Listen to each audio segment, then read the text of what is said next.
Bom, boa tarde, pessoal. Espero que todos já estejam. Eu vou pedir que o pessoal levante a mão se estiver me ouvindo aí, só para eu saber, tá? Beleza. Né? Fala um bora Bill aí que todo mundo levanta, né? Bora Bill! O pessoal levanta a mão.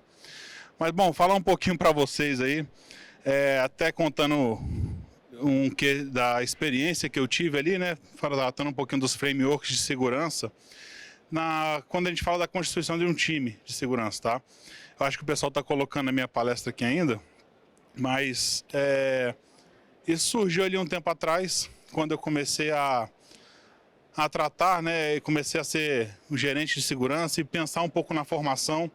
E ali em 2012, 13, né, já começou a se falar um pouco do framework, falar da constituição do time de segurança. Ele começou a ser parecido, né, aconteceu com a TI, há mais tempo atrás ainda, onde TI tinha um analista que tratava tanto da rede, né, quanto do computador, e aí foi se criando realmente especialistas, né, onde tinha realmente a IT ali tratando dos notebooks, tinham pessoas que eram sysadmin, e começou a se ramificar, SREs, hoje, engineers, e a segurança teve o mesmo rumo, começou a se especializar. Quando a gente falava de segurança em 2013, 12, era engraçado porque a gente falava que o analista de segurança ele tinha que ter, né, um conhecimento do tamanho de oceano ali, até a frase de um amigo meu, Paulo Lamelas, na profundidade de um copo d'água. Você tinha que ser um pouco especialista em tudo.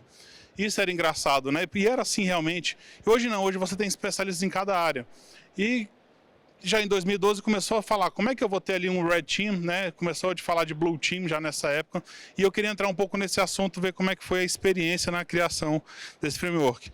Um pouquinho sobre mim, né? Hoje eu sou o Head de Security, também trato a privacidade, então sou Head de Security, Privacidade e IT Infra na RD Station, tá? Tô meio que acumulando algumas funções. E falo um pouquinho aqui das certificações que eu tenho, enfim, tá? Vou passar aqui, depois vocês me procurem ali no LinkedIn. O nome não é complicado. Se vocês procurarem Alcion e aparecer uma pessoa um pouco mais velha, vai ser meu pai, então é só procurar Alcion Júnior, que vocês vão me achar mais facilmente. Tem um vídeo aqui que fala um pouquinho da vida, né? De um CISO, e é mais ou menos o que acontece nessa organização. Não sei se eu vou estar na frente do vídeo. A tradução, obviamente, não é uma tradução, né? A legenda ali é uma brincadeira que fizeram. E fala mais ou menos um pouco da vida, né? Quando acontece um ataque e aquela correria. A gente fala um pouco de resposta a incidente e às vezes os times ficam perdidos, né? Quando tem um problema geral, é meio que todo mundo correndo, né? Todo mundo extintor de incêndio, todo mundo busca tentar resolver o problema e aí você tem times que são especialistas de alguma forma no tratamento dessas soluções. E aí começa a se discutir, né? Qual foi a metodologia empregada de um Red Team, eu acho que ele fala isso aqui agora, e começa a buscar também qual a metodologia de um Blue Team, não foi implantado tal sistema, né? Não se compraram, por exemplo, a gente comprou o Ben Trush aí que acabou de falar, e realmente está fazendo a gestão de acesso, né? E vem muito de encontro ao que acontece, por exemplo, a gente viu o ataque do Uber, está sendo falado, né? E, enfim, da Rockstar ainda não se posicionaram em relação à metodologia de ataque, né? Os TTPs e táticas e técnicas que se utilizaram nesse ataque, mas entende-se que foi bem parecido do que aconteceu na Uber. Então você busca ali uma escalação de privilégio, você utiliza, né, o acesso a uma VPN, você acha ali, às vezes, uma senha hard-coded e começa esse tipo de discussão. A gente não gastou dinheiro com essa ferramenta? Não se foi colocado, por que alguém deixou lá? Como é que não se analisou? E essa correria toda, às vezes, por falta de algum processo, ou talvez não culpando alguém, obviamente, né? A gente também não pode chegar e falar culpar, porque tudo pode acontecer. Aquela história, né? A premissa básica. Não é a questão de eu nunca fui invadindo, né? Será que eu já fui ou eu ainda vou ser? Isso aí não tem jeito, a gente não pode correr muito para longe disso, né? Você tenta realmente proteger ao máximo. E esse vídeo fala um pouco disso, né? Uma brincadeira ali, onde vai falando, né, já foram várias reuniões de vendors aqui, né, palestras, vocês entenderam, complicaram, falava que defendia tudo, e assim ele vai citando nesse vídeo. É bem engraçado realmente, e fala um pouco dessa situação mais complicada, tá? Vamos passar aqui, depois eu posso deixar o link ali para vocês, tá? Então, falando um pouquinho dos nomes coloridos, como eu falei, em 2012, 13, já se falava bastante, trazendo um paralelo, vocês tenham visto até alguns artigos aí que falava do Red Team, Blue Team, que ele vem exatamente dos testes, né, dos exercícios de tentativa de invasão e defesa que vem do meio militar, tá? Os americanos fazem muito isso. E esse é um pouco histórico, né? Porque vermelho, né? Por acaso o vermelho era a União Soviética e o azul era os Estados Unidos. Eles fazem essa técnica, né? Se a gente for invadido, como vamos nos defender? E tem tudo a ver quando a gente fala de Red Team, Blue Team, tá? E aí começou a se fazer esse paralelo na criação de times. E aí eu lembro muito bem que ocorreu um evento, eu não lembro agora se o nome ainda era MindTheSec, mas da Flipside em Brasília, acho que foi em 2014, onde eu tinha até feito uma proposição inicial de um time roxo. Não se falava muito em Purple Team, mas já estava começando a se falar, né, de um time que realmente faria a organização. Quem trataria isso seria a governança. Eu fiz essa palestra em 2014, né, em Brasília, foi no MindTheSec Brasília, tratando um Purple Team que fazia essa organização. Então, o que se trata efetivamente? É lógico que se trata de, no final das contas, de defesa, tá? Você está se protegendo de alguma forma e você está treinando para isso. Então, esses times coloridos, eles vêm tendo todas algumas funções e eles têm as cores propositalmente ali faladas, né? Quando a gente falei do time roxo, já era exatamente a junção do time azul e time vermelho, tá? E assim as outras cores que a gente vai falar também. Então essa abordagem, ela é tecnicamente, praticamente defensiva. É lógico que você adota algumas posturas ofensivas para realmente testar e identificar se está sendo utilizado. Eu até falo, provavelmente aqui a gente tem pessoas que são de Red Team aqui, né? E o pessoal confunde muito também o conceito de alguns times. Por exemplo, a gente vê muitos cargos e funções ali, talvez até por culpa de uma falta de comunicação direta de quem abre vagas e etc., no meio mais técnico ali, falando com o pessoal fala de RH mesmo, quando ele fala assim, poxa, eu tenho que fazer, trazer um Red Team. E aí você vai ver description job de uma pessoa que faz pentest, né? E a vida de um Red Teamer não é um pentest o dia todo, né? O pentest ele tem um conceito um pouco diferente, então a gente vai puxar um pouquinho. Eu queria passar um pouco um conceito de alguns com vocês e dessa nova proposição de uma pequena mais mudança, então mais uma proposição nesses times coloridos. Todos estão familiarizados com essa imagem aqui, já devem ter visto isso em vários blogs e fóruns, e quem não conheceu, pelo menos, sabe qual que é a grande ideia dos times, tá? Nessa grande imagem aqui, a gente entende, vamos começar pelo básico, pelo que foi começar a se falar e se criar, e se falar dessa metodologia, desse modelo, desse framework, tá? De InfoSec Color Wheel, do Blue Team. Então, falando resumidamente, o Blue Team é a galera que defende. É o pessoal que faz a proteção, tá? Eu vou resumir, depois a gente vai entrar em cada um. Do outro lado aqui você tem o Red Team, que é a galera que são os breakers, né? A galera que está efetivamente buscando quebrar e tentar buscar informações para mostrar, se passando por hackers realmente, falando assim, ó, existe uma forma de bypassar esse controle de segurança que o Blue Team está ali setado ou que não existia, não foi pensado pelo Blue Team. Como eu falei, aqui no meio existe a galera do Purple Team. O Purple Team ele tem a ideia exata de ser o pessoal que faz a mediação entre o Red e o Blue e começa a trazer algumas coisas de priorização. Obviamente, é o time também que ajuda é o time que ajuda a pensar em possibilidades de tipos de ataque que a gente pode ocorrer. Exemplo, o tipo de ataque que ocorreu no Uber. Um Purple Team já pode identificar o que aconteceu lá e tentar pegar as técnicas e táticas que estão utilizadas e ferramentas e ver se é possível simular um tipo de ataque desse junto com o Red Team para ver se os controles são efetivos no Blue Team, tá? Então, ele também tem um quê de inteligência cibernética, tá? O famoso Threat Intel, que a gente mais. Outro ponto aqui que a gente vê, então, nessa parte de cima superior do modelo, tá, nós temos o Yellow Team. O Yellow Team, efetivamente, não é um time pertencente ao time de segurança, mas ele está aqui porque ele delimita a ideia de ter o time de desenvolvedores. Então, obviamente, os desenvolvedores estão lá com os engenheiros que fazem o desenvolvimento do software, etc., do seu produto na empresa, tá? Então, eles ficam lá. Mas por que eles fazem parte desse modelo? Porque eles são efetivamente um grupo, eles fazem parte desse sistema orgânico, tá? Então, que você pensa aqui que é um sistema orgânico que eles se falam o tempo todo entre si, né? Então, por exemplo, vai ter momentos, fazendo uma pausa na explicação, que o Red Team vai achar algo nesse frame, né, de vulnerabilidade que não é efetivamente o Blue Team que vai tratar. Não é uma ausência de talvez uma feature no AF, né, ou um controle no AF tem que ser empregado, mas pode ser efetivamente um problema no código que pode causar um DDoS que não consegue ser tratado, por exemplo, no AF, tá? Então, você vai achar alguma coisa identificada que vai vir direto para o Yellow Team. Na verdade, não é nem o Yellow, tá? Aí vai ser identificado e tratado junto com o Green Team e colocado na esteira de desenvolvimento. Então, vamos continuar. Então, esse time de desenvolvimento. Aqui você tem o Green Team, tá? O time verde. Falando de forma reduzida, talvez alguns até queiram me bater, né? Falando um pouco de conceitual, mas é a galera do DevSecOps, tá? É o pessoal que vai ali tratar realmente a parte de AppSec profundamente. Vai chegar lá e vai identificar, temos que impor segurança no ciclo de desenvolvimento de software da nossa empresa. É a galera que vai controlar, que vai ver isso junto. Então eles têm um trabalho muito próximo com o Red Team e mais próximo ainda com o Yellow. E por fim, o time laranja, que inicialmente ele foi proposto como para fazer a parte educacional do time Yellow, de desenvolvedores. Ó, vocês têm que pensar em como fazer a codificação melhor e fazer essa parte de awareness. Só que esse awareness tomou um tamanho tão maior da empresa que você tem que imaginar também em fazer campanhas de awareness. Esse time começou a fazer campanha de awareness para a empresa inteira. Por exemplo, o sysadmin tem que ter uma campanha de awareness para não colocar senhas em texto claro no PowerShell e ser chato com isso.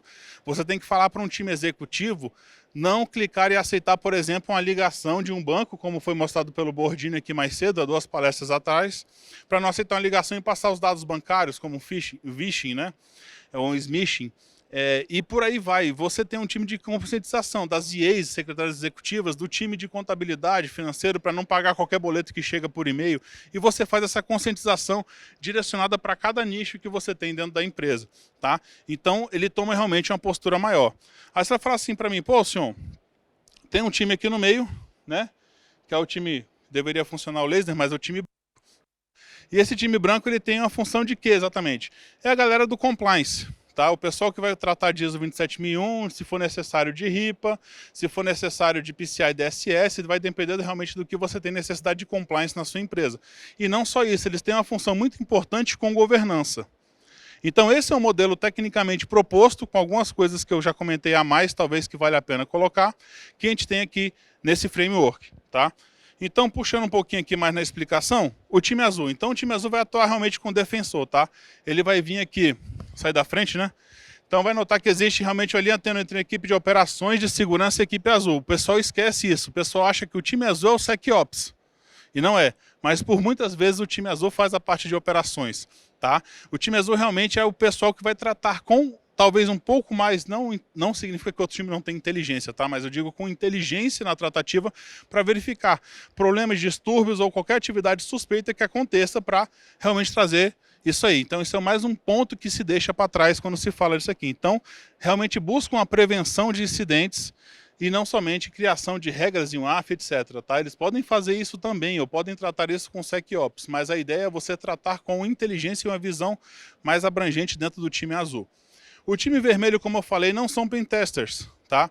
Eles são realmente times que procuram os TTPs, táticas, técnicas e práticas, para imitar o ator ameaçador. Então pode ser que eles enviam um phishing, pode ser, o time Red Team faz isso, um phishing. Pode ser que eles tentem fazer talvez uma invasão até física na empresa para tentar bypassar uma catraca e tentar, sei lá, talvez roubar um notebook que está na mesa aberto, pode ser também. Tá? Então não é somente o físico, não é somente o pentest num sistema, é também formas de você tentar ganhar acesso, como a ligação, vou fazer uma ligação para a minha central lá e tentar, para o meu helpdesk, tentar ganhar o acesso de um login que eu preciso lá falando que eu sou aquela pessoa. Então existem várias técnicas somente, e não somente fazer um pentest, tá? É realmente de forma que opera continuamente. Eu falei, né? O que o time roxo faz? Além de ele conversar muito com o time branco, que é da parte de compliance, e vai mostrar na questão do requisito de GRC, ou seja, governança, risk e compliance, dentro da parte de segurança, tá? Não estou falando corporativo, vai trazer ali, talvez, mensurar os riscos que devem ser tratados primeiros e buscar, de alguma forma, essa priorização e apoiar nessa comunicação toda entre o time azul e vermelho. O que vai aumentar consequentemente a capacidade deles operarem em conjunto. Então, a equipe roxa vai se dedicar a realizar a interação entre as duas equipes, tá? Pode compartilhar e discutir suas descobertas, como da parte de inteligência cibernética, coisas novas que estão aparecendo, ou táticas e técnicas que podem estar rodando em outros lugares do mundo e com sistemas de inteligência cibernética em fóruns, etc. Eles podem trazer novas técnicas e tentar apoiar para que eles trabalhem em conjunto para testar e ver como é que funcionam os controles de segurança. E por aí vai. Do outro lado, como eu falei, o time amarelo, tá? Eles adotam, como eu falei, é a questão de automação. É o time que vai receber a parte de automação toda que o DevSecOps está implantando. O time verde vai implantar. Então, nada mais é que a galera de desenvolvimento que vai receber um ambiente todo próprio para fazer tudo aquilo que a gente conhece, desde o SAST, né, que é análise de código, o DAST, que é dinâmico, uma análise de vulnerabilidade, quando for feito o deploy lá da aplicação efetivamente, e depois até um pentest para ver se realmente todas as técnicas foram abordadas e se realmente alguma coisa passou ainda nesse campo todo, desde o início do deploy, ou seja, desde que se iniciou a escrever o código na máquina do desenvolvedor, até todo o ciclo de vida para a entrega final, o deploy daquele sistema. Tá? A gente tem também o time laranja. Como eu falei, vamos explorar mais um pouquinho. Toda hora eu estou trocando aqui. O time laranja, tá? Ele é para inspirar a equipe amarela de segurança e também, não somente como eu falei isso, mas também para conscientizar a segurança dentro de toda a empresa. Tá? Ele tende a ser a galera que vai apoiar o awareness dentro da empresa. Então o pessoal que vai cuidar de sistemas aí, né? Como vocês viram de alguns fabricantes, sem querer falar de mais FishX, HackerRangers, todos aqueles sistemas de criar cartilhas de segurança, publicação de política, né? Informações, comunicações internas lá dentro do time e por aí vai. A gente tem também o time verde, novamente eu olhei para a tela e fui para o outro lado. A gente tem também o time verde, tá? Que é a questão de implementação, como eu falei, do desenvolvimento seguro, todo o ciclo de desenvolvimento seguro, entendimento se realmente aquela aplicação está sendo entregue, né, está sendo deployada, né, foi um nome até feio, mas enfim, está sendo deployado de alguma forma, com o menor tipo de quebra, e até trata um pouco de qualidade. Lógico que isso é o QA dentro da área de desenvolvimento tratar, mas é uma comunicação muito ativa entre o time verde e a galera de QA dentro do desenvolvimento em si, tá? Então, é bem isso, essas interações. Como eu falei, existem interações também do Blue Team, tá? Porque acabam recebendo informações para apoiar no que precisa para trazer mais segurança dentro do ambiente de entrega de um produto que vai ser colocado online para ser disponibilizado em locais e etc. E por que eu estou propondo aqui mais uma melhoria nesse framework, né? Mais uma vez eu estou trazendo isso para a gente tratar. Primeiro porque é o seguinte... a equipe de segurança a gente teve eu digo o que aconteceu, né? Surgiu uma oportunidade para mim. Eu estava lá um dia, né, e sempre vem aquela ligação, fala assim, poxa, senhor, eu já vi que você tem uma veia de infraestrutura, você já foi analista de infra há um tempo atrás, né? Você trabalhava com redes, você já foi sysadmin antes de todo o ciclo de você chegar na área de segurança, né? Por mais que eu esteja acabado aqui, mas só foi a estrada de terra que eu peguei, muito ruim, tá? Não tem tanto tempo assim de trabalho, mas todo esse tempo que eu peguei, eu falei assim, poxa, você consegue absorver a equipe de IT e infraestrutura no seu time? Eu falei assim, poxa, consigo, né? Vamos tocar, vamos trazer a galera para cá, traz a coordenação abaixo da minha tribo e a gente vai alocá-los. Eu comecei a olhar esse framework que eu já estava implantando. E eu falei assim, poxa, de que forma eu consigo integrar e trazer um conceito efetivo? Eu comecei a olhar algumas coisas que estavam sendo feitas em times e empresas, startups ou empresas de grande porte, né? As big techs, e falava-se muito no pessoal de InfraSec. Todos aqui já ouviram falar em InfraSec? Infraestrutura voltada à segurança, né? Bom, dado isso, eu falei assim, poxa, como é que eu consigo integrar eles ao meu modelo? Né? Porque eu quero trazer com que eles façam toda a parte de IT, ou seja, pegar notebook, vão receber, vão trazer, vão mandar, né, o pessoal de supply vai encaminhar para a área da casa de cada um, vai receber de volta, né, todo mundo no home office agora. Por acaso a empresa já era toda home office antes, mas trazer todo esse desenvolvimento, ou seja, entregar instalação de um software, homologação de um software. Como é que eu consigo integrar isso com segurança? Porque a gente vai conseguir puxar um conceito muito forte, deixa eu ver aqui para não cair, de Security by Default. Esse conceito todos já ouviram. Eu falei, agora eu tenho na mão o time que vai conseguir efetivamente entregar o Security by Default, porque nós estamos integrando ele a um ciclo, a um framework do time de segurança. Então, eles vão continuar fazendo, só que algumas diretrizes vão ser guiadas e seguidas pelo time de segurança. Então o notebook já vai sempre sair com antivírus, a gente vai já fazer a hardenização do sistema desse computador, já levar, as imagens vão ser testadas, quando esse notebook for descartado a gente vai passar por um processo de wipe mais efetivo e eu tenho a visão aqui dentro. E não somente isso, tá? Quando a gente fala de infraestrutura, eu estou falando um pouco de on-premises porque isso não faz parte do pessoal de engenharia, os SREs que realmente que trabalham em cloud, tá? Eles não fazem parte do meu time. Então, eu comecei a olhar, falei, poxa, eu já consigo trazer até na infraestrutura local alguns pontos de melhoria. Por acaso, quem gerencia ainda a parte toda de acesso a VPN para a cloud, ou seja, para passar na cloud é a gente lá dentro, né? Não posso falar muito, porque senão eu vou estar falando mais da nossa infra, mas é mais ou menos isso que acontece, tá? E junto com isso, durante esse processo, apareceu o segundo ponto. Como eu falei, eu sou head de privacidade. Apareceu o seguinte, ó, Alcion, eu acho que a parte de privacidade tem que ir para a segurança. Eu falei assim, ó, ela pode vir para a nossa tribo, né? Mas privacidade e segurança são temas que são correlatos, mas distintos igual infraestrutura. A gente não pode confundi-los, não é o mesmo time. Eles não têm a mesma capability, não fazem os mesmos entregáveis, a gente não pode chegar lá, misturar, bater no liquidificador e fazer a entrega. Então, eu consigo melhorar os processos, eu consigo dar mais visibilidade, fazendo a integração dentro desse framework que faz a segunda parte da proposição. E aí eu consigo trazer o conceito de Privacy by Design. Por quê? Lembrem-se daquele ponto que eu falei lá. Nós temos um time que conversa direto com os desenvolvedores. Nós temos um time que está junto do pessoal do Data Lake, né, que trabalha realmente com os dados da empresa. Então, eu consigo integrar de forma melhor. E essa proposição ficaria mais ou menos assim, tá? Não muda muito. Lembra que eu falei para vocês que tudo são as misturas de cor? Então, amarelo com verde vai dar... Não, eu não... Desculpa, eu sou daltônico, tá? Para melhorar a proposição de framework colorido, ainda para melhorar eu sou daltônico. Mas enfim, o azul com vermelho vai dar o roxo, né? O verde com... O vermelho... Bom, não sei, não vou arriscar. Mas enfim, as misturas de cores, todos os times que fazem relação, as misturas de cores exatamente são as cores derivadas. Nós temos as primárias e as que são secundárias, tá? E dado isso eu falei, poxa, eu vou ter um time que ele vai permear todos os outros times, inclusive da empresa, seria um companhioide full. E o que é? É o time de InfraSec, que eu coloquei como time preto.